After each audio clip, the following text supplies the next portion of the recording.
Good morning, good afternoon, good evening. I am Coach Sherry, and thank you for tuning in. I'm in a vehicle, so this is Car Chat and all that. I want to talk today about support. And support comes in so many ways. You receive support, you give support. Support starts at a very, very young age. And I was really just overwhelmed with support all my life, really, from my family, starting out with my family and then circling into my friends and into my professional environment. Now, I want to thank all of you that have been supporting this channel, to my new subscribers and to my old subscribers. And there's so many ways to support content creators, and you've been supporting me by subscribing to my channel, liking my videos, and leaving comments. I so appreciate it. And some even share some of my videos, so thank you so much. Now, the Saturday before New Year's Eve, which was this past Saturday, one of my mother's dearest friends came and into town. Now, she lives up top, that's what we call it, which is New Jersey. And growing up, I grew up with her daughter, and her and my mother were in various organizations together. We all attended the same church, and I, did a lot of things with her daughter. Even though we went to two different high schools, we were in the same organizations as well. And we stayed connected, and she really was a good friend to my mother. First, it started out as a professional friend, and then it grew, and this woman is so dynamic, so professional, so polished, such a strong posture. And when she called and said she was going to be in town and she was going to have a get together because she has family in the area and friends. She used to live here for a moment. She moved here with her company. um I was like, oh yeah, definitely. I want to come. Absolutely. So we went to her event, and leading up to going to the event, I started thinking about her and the last time I saw her. You know how when you haven't seen someone in so many years, you start to think, well, when was the last time I saw them? What were we doing? And then it hit me. The last time that I had seen her was the day before my mother died. So many of you know the story about my mother and how she lived with ALS, which is Lou Gehrig's disease. And, there's so many different diseases and, disorders and things that are terrible. But from what I've experienced, ALS is one of the worst. It is one of the most incredible, and not in a good way, dis-ease to see happen to someone. And I was my mother's primary caregiver, and I took care of my mother 24/7 for 2 years. And unfortunately, towards the end, um, the doctors had my dad and I make a decision on to keep her on life support, where she had no brain activity at that time, or to unplug her ventilator and everything. And I hated having to make that decision. That was the toughest decision to this day that I've ever had to make. And I just remembered it was on a Friday, and when the doctor asked us what did we want to do, I asked him, what would you do if this was your mother? And, I think when you are caring for a loved one, especially a parent and possibly a child, which I hope that never is the circle or the situation, but if it is, I'm going to do it to the best of my ability. Um, I think you kind of care for them with false false anticipations, or is that the right thing to say? You have false hopes, false dreams sometimes. Even though I knew with ALS it was not going to get better, it was just going to continue to get progressively worse. I never thought about the end. I was just concentrating on helping my mother live her life as long as she was living. And so every day I just, adjusted. If she was decreasing in one area, then that means I would have to increase. And, just to keep it all moving, keep it going, every day I got her up, made sure her feet touched the ground, even though she couldn't walk for the last year. of her life, but I always made sure her feet touched the ground, always got her dressed, made sure her hair was done, always sitting up in her wheelchair. She had an amazing wheelchair. It was like a, it cost us almost as much as a small car, but it was amazing. And, just making sure she was comfortable and ready for the day every day, and never thought about what the end would be. So on that Friday, when I looked at the doctor and said, if this was your mother, what would you do? And he said, you know, in the state that she's in right now, there is no quality really, um, I would unplug and just let God take the reign. And I felt like God had the reins all along anyway, because of things that I had experienced within those 2 years. God really has to say. It doesn't matter what kind of apparatus you may have on. If he wants to bring you home, he's going to bring you home. And so at that moment, I looked at my dad and I said, I think we need to do it. But can we do it on Monday? Because I wanted to give everyone a chance to come to Richmond, Virginia, which is the hospital where the hospital was that she was in. I wanted them, anyone from, New York, New Jersey, Maryland, DC, North Carolina, South Carolina, wherever, to come to say their last goodbyes, that she could hear. Because even though she was not really responsive, and that's the thing, that's the denial, when you are taking care of a loved one, sometimes you are in a state of denial. Because I always, even in that moment, I still always thought she could do it. Like, she can get better from this. And not get better, but I'm going to be able to bring her home. And, because even though they said she didn't have brain activity, I've seen her in that moment, in moments when it was just her and I, open her eyes.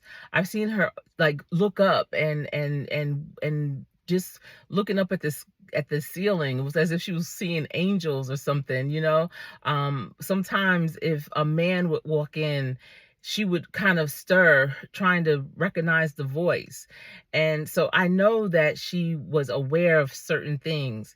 And I learned that, the last thing to go is your hearing. So constantly we talked all the time. I talked to her. Well, she didn't talk back, but I talked to her. When people came to visit, they were able to speak to her, and I know she heard them. I know it. And so the Sunday night before that Monday, and one of my dearest cousins, Donna, came into town. Now, Donna is like me, a wife and mother of 3, very booked and busy all the time, lived in New York, still lives in New York. And I remember it might have been that Thursday, because we had been in the hospital since that Wednesday. And this was around the time when texting started to become kind of popular and a good way to communicate to many people at one time.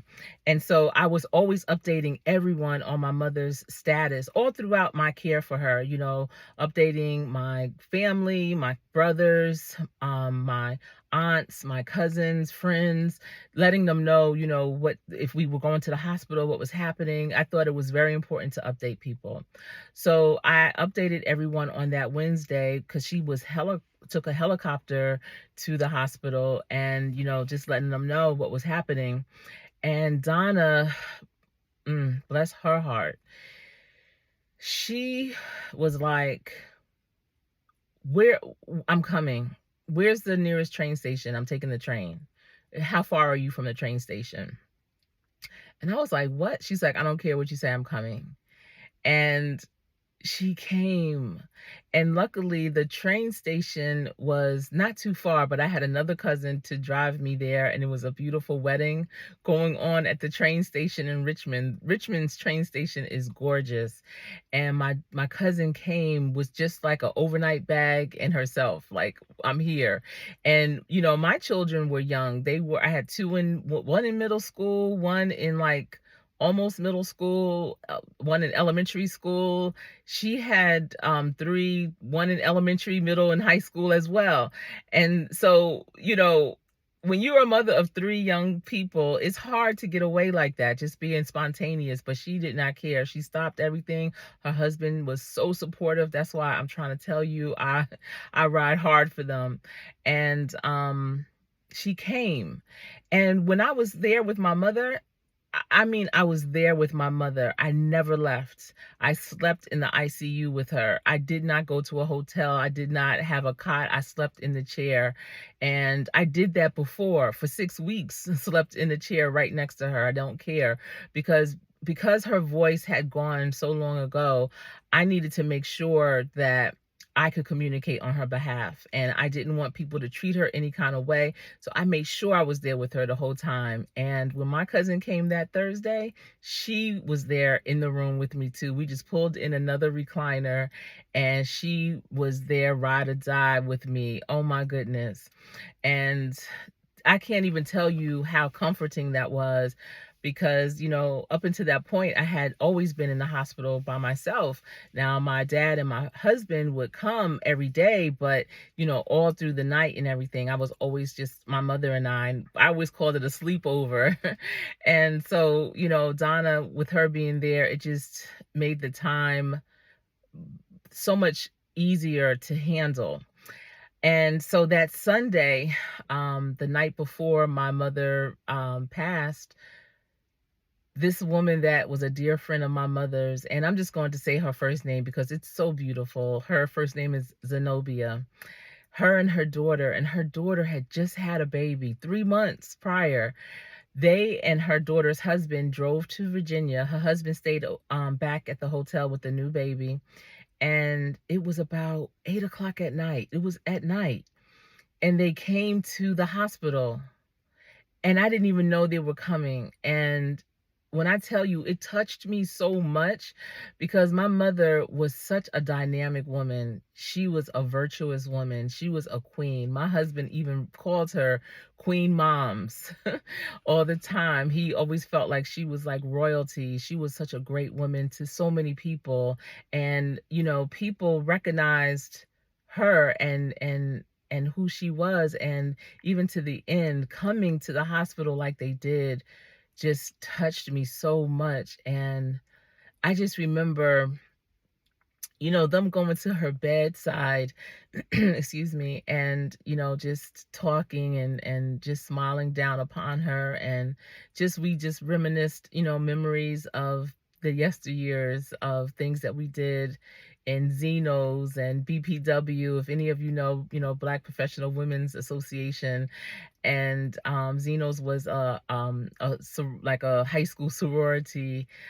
Delta Nu was our sponsoring chapter, and you know, just all the the good times, the memories. And I was just so blown away that they honored my mother that much to want to come and pay their last respects. Many people came that weekend, so many people. Oh my goodness. At some point after one of my son's football games, my husband brought our children up there, and it was just so many people. And at that point I really needed to step off, and so my cousin and I took my children to walk around Richmond, and I was able to see some of the most beautiful architecture. If you haven't been to Richmond in a long time, I mean, it's still the same, listen, probably since before the Civil War, but the buildings are, beautiful. There's some beautiful parks, and we just walked and walked and walked. And that was before speedometers or, step trackers. So I could only imagine how many steps we took that day. But my kids were troopers. They were young. I think my youngest was in 3rd grade. I had a 3rd grader, 5th grader, and 7th grader. Yeah, that's the grades. And they never complained about how hot it was or how tired they may have been. They just walked with us all that afternoon. And eventually we went back to the hospital, and still a lot of people were still there. And then later on that evening, like I said, Miss Zenobia came through with her daughter. And that night, late that night, around 11 p.m., one of my line sisters came. She flew from Denver to DC, drove to Richmond, and had to drive back to, I think it was Maryland that she lived, because the next day was her daughter's first day of high school. And I will never forget that either. Just, the sacrifice that people made just to say goodbye was everything. One of the things that my mother used to always say in departure was always Godspeed. Godspeed. And I remember when my line sister said that, when she was leaving, she turned to my mother and said, Godspeed. And so, remembering that the last time I had seen Zenobia was when my mother had passed, Miss Zenobia. It just really filled me so much.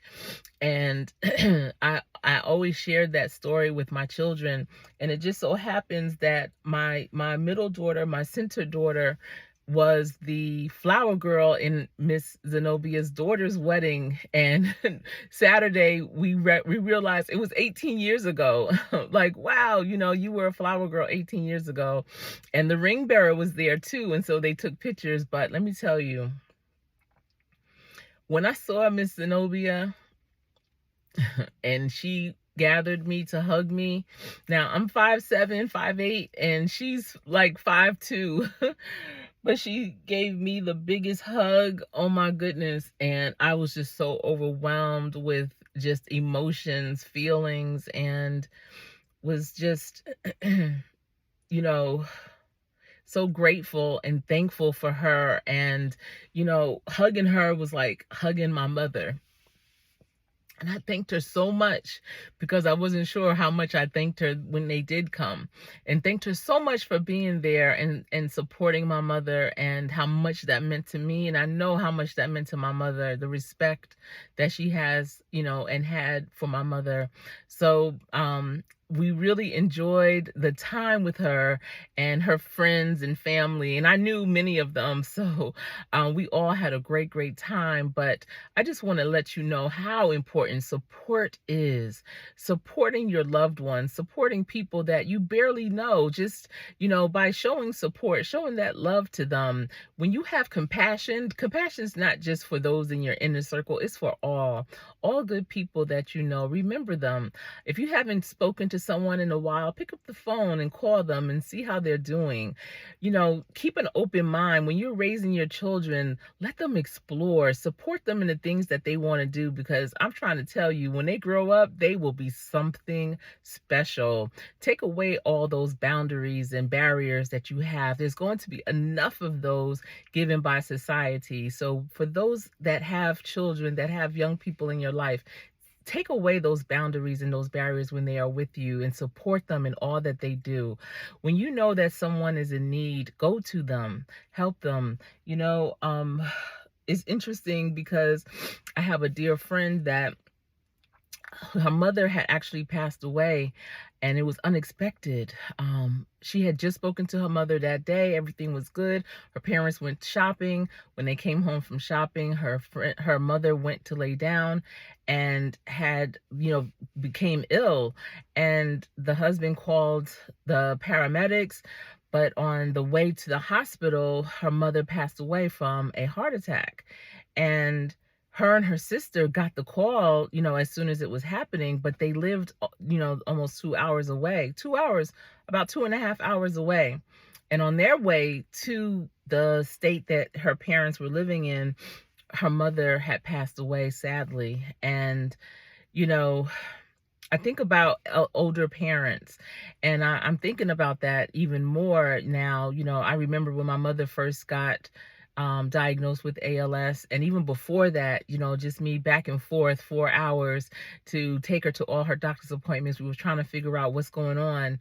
And one day my husband called and was like, guess where I'm at? And I was like, where? He's like, I'm in front of your parents' house. I'm getting ready to ask them to move to Charlotte with us, because all this back and forth for you is not good. But, we had young children. And I was like, really?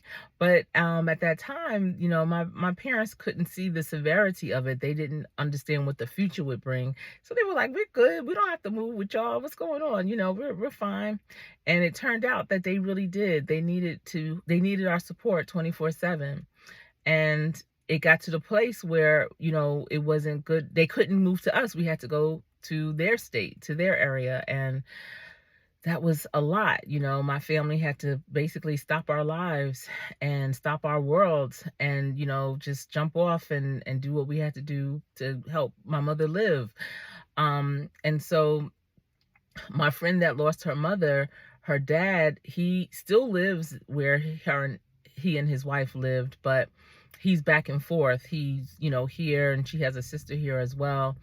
And luckily he was here in our state when he had a heart attack as well, but he had with him, and they were able to advocate, and he's doing better. He's doing much better.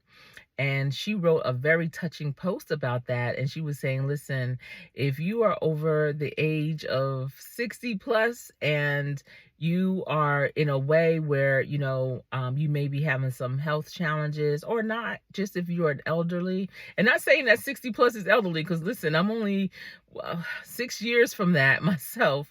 But, she basically was just saying, this is something I've always said: when you become a real senior citizen and you start having health challenges, you need to live around your offspring, and if you don't have children, you need to live around some close family, because being in a place where, maybe healthcare is subpar, or where you don't have, your children around you that can be there and take care of you constantly, and you have to always call random people to do this or that for you, that's not good. That's not healthy. And your children that aren't there, they are worried. That's stressing them too, wondering how you're doing, because they are living a life that maybe they can't stop. And now it's like, what do I do?